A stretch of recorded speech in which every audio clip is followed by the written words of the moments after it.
మా మాటలు విని వారు మారు మనసు పొందినట్లుగా కృపను దయచేయండి.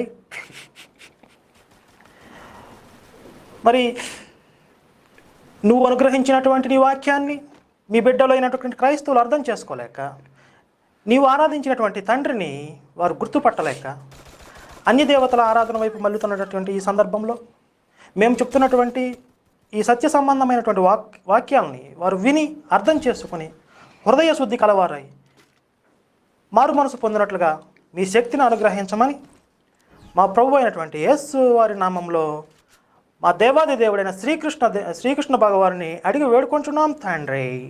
ఆమేన్. ఆమేన్. రైట్, ఇప్పుడు మనం ఇక అంశంలోకి వెళ్దాం. నమస్కారం. నమస్తే. చెప్పండి. ఏంటి ఏసు ప్రార్థనతో స్టార్ట్ చేశారు ఏంటి మ్యాటర్?